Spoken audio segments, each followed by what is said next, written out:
هلا والله بأحلى متابعين. النهاردة هنتكلم عن ناس عندهم مواهب مش طبيعية. ناس مش بس موهوبين، دول مبدعين، بيعملوا حاجات لو شفتها هتقول مستحيل ده إنسان اللي عملها. فن خارج الصندوق وابتكار مفيش زيه، وصدقني اللي جاي هيخليك تندهش أكتر وأكتر. أنا إبراهيم عودة، صلى على النبي، ويلا بينا نشوف أكتر ناس مبدعين بشكل لا يصدق في العالم.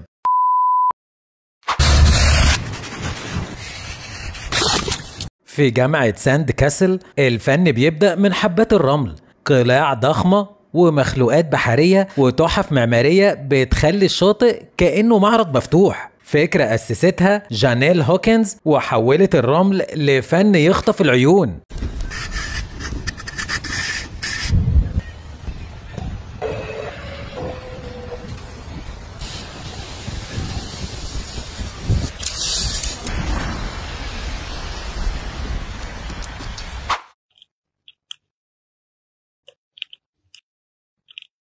شركة جيكوب أند كو بتكسر قواعد السرعة والتصميم بساعة استرونوميا ريفوليوشن. المنصة الدوارة بتلف لفة كاملة في 60 ثانية، ومع التوربيون الطائر والميكانيزم المكشوف بتاخد تجربة بصرية فريدة للي عايز الوقت يتحرك بشكل مختلف. It's beautiful. This is truly amazing. 2 time zones. One for where my heart is, India. One for where I am. Can't get my eyes off this watch, Jacob. صالحة بوسكورت فنانة من تركيا بتصمم بنفسها أرجوحات مكرمي بشكل مختلف، بتعمل عقد تقليدية بشكل ممتع. شغلها بيجمع بين القوة والأناقة والراحة، وبيحول الحبل البسيط لتحفة فنية عملية. سو كيم فنانة حلويات في طوكيو بتعمل ميرينج متقن ومستوحى من رموز يابانية وشخصيات زي البوكيمون. بتحول مكونات بسيطة لمنحوتات أكل ظريفة ومعقدة تفرح من أول قطمة. واو. شينرا شينجي فنان ياباني بيعمل رسومات بتتحرك بإيده عن طريق طي وقص وتطبيق الورق بذكاء. بيحرك أو بيلف أجزاء من الرسم على أكواب أو إطارات خاصة علشان يخلق حركة واقعية من غير أي برامج أنيميشن. رافو فنان شوارع من إيطاليا بيرسم بالسبراي بأسلوب سلس وسريع جدا، بيخليك فعلا مبهور من اللي بيعمله. فيديوهاته مليانة بحركات ذكية وطبقات متقنة تخلي المشهد يكتمل قدامك في ثواني.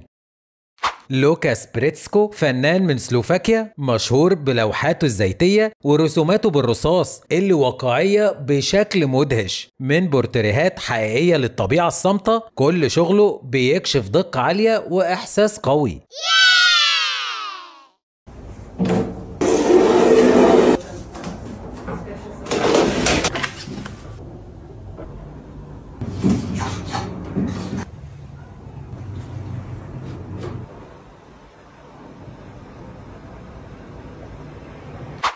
آنيا إيجيروفا فنانة إيطالية بترسم لوحات تحفة على حواف الكتب، بتظهر قدامك بشكل جذاب جدا كأنها حكايات سرية مخفية بين الصفحات.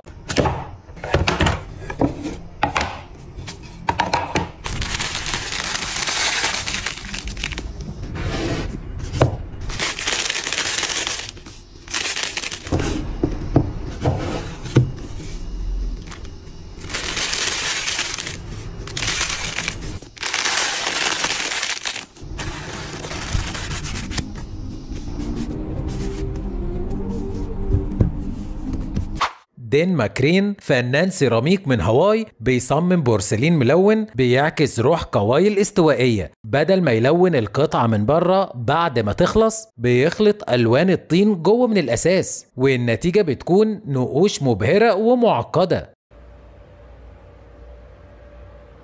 جوران دوبيتش فنان لاتيه من ألمانيا بيحول فنجان القهوة للوحة فنية تخطف العين، وبيسحر المتابعين بتصاميمه اللي بيشاركها على صفحته لاتيه آرت سيتي.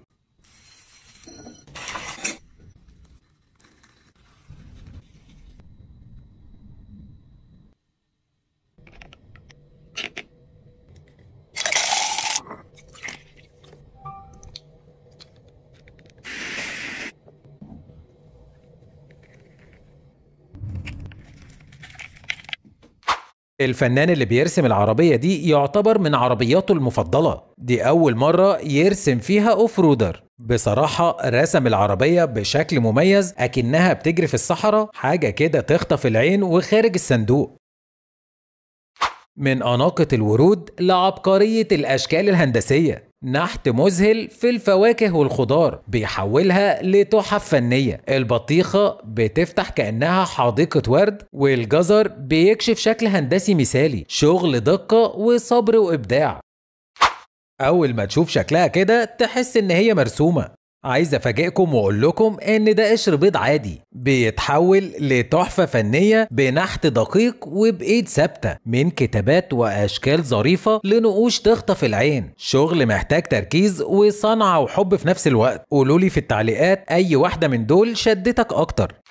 سايب فنان فرنسي وسويسري كمان، بيعمل لوحات أرضية ضخمة بألوان صديقة للبيئة، وده كله بيكون على العشب والرمل وكمان الجبال. وطبعا الرسمة دي ما بتقعدش كتير وبتختفي مع الوقت، وكمان بتفكرنا بجمال وأسر عمر الطبيعة. ايه رأيكم في الفن ده؟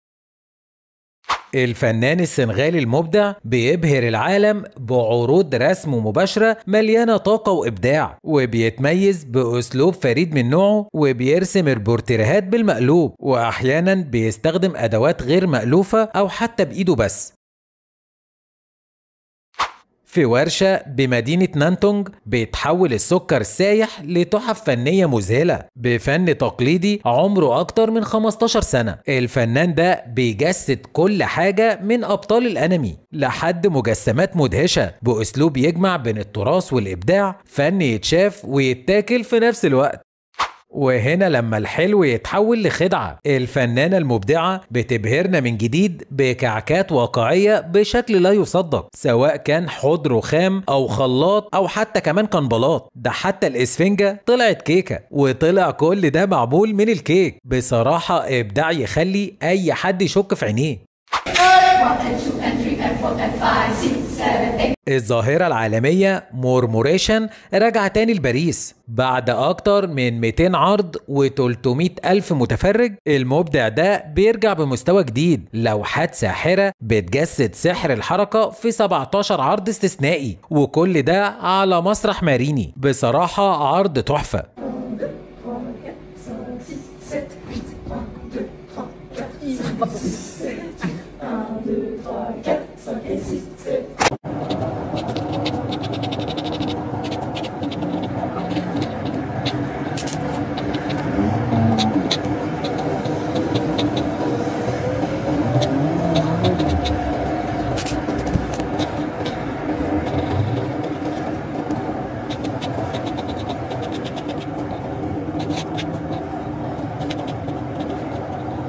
في أعماق الغابة الهادية فنان صيني بيصنع لوحات مبهرة من غير أي فرشة بأوراق الشجر والأغصان والثمار البرية. بيعمل فن مؤقت بيدوب في جمال الطبيعة. كل عمل بيعمله بيوصل رسالة عن الانسجام وجمال اللحظة اللي بتسيب أثر حتى لو اختفت.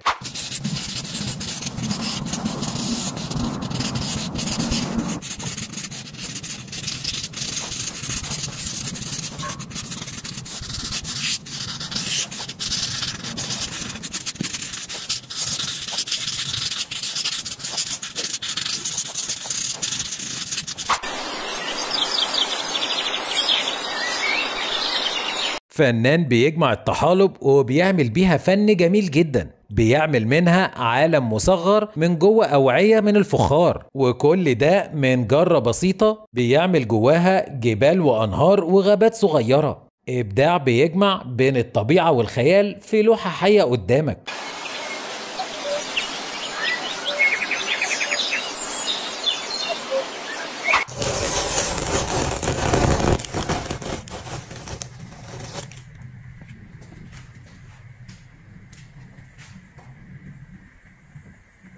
جمال الطبيعة مرسوم على الخزف قدامك، بترسم أشكال وتحف فنية راقية على أطباق البورسلين. بصراحة الأشكال اللي بتعملها على الأطباق بتخليه في حتة تانية خالص.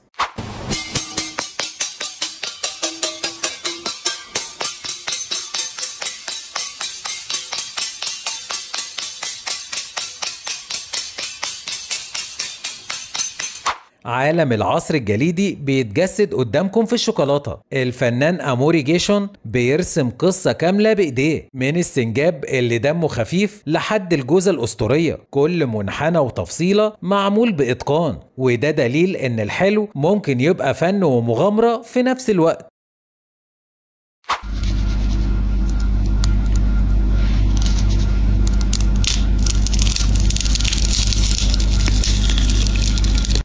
شوفوا ازاي الطفلة دي بتحول الخضار والفاكهة لتحف فنية مذهلة ببذور وشرائح بسيطة، بتعمل صور مدهشة لطيور وديك ملون، حاجة كده في حتة تانية خالص، وكل تفصيلة فيها صبر وخيال أكبر من سنها، فن طبيعي ببراءة وإبداع تخليك تبتسم.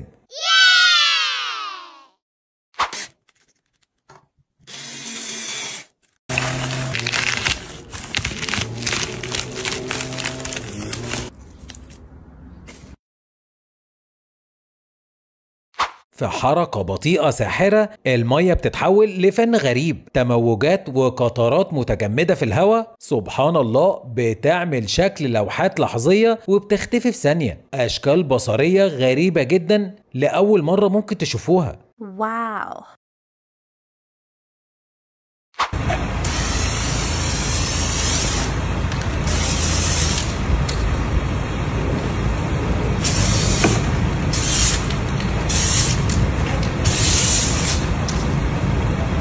عايز اقول لكم ان دي مش العاب نارية، دي الاف من الطيارات الصغيرة بترسم لوحات مذهلة في السماء، ممكن تلاقيه طفل بيجري بالطوف او قطة عملاقة قدامك او حتى ايد رقيقة او كمان ابريق عايم. الصين بتحول السماء لشاشة فن بكسلات من نور. قولولي بقى ايه اكتر مشهد ابهرك اكتر؟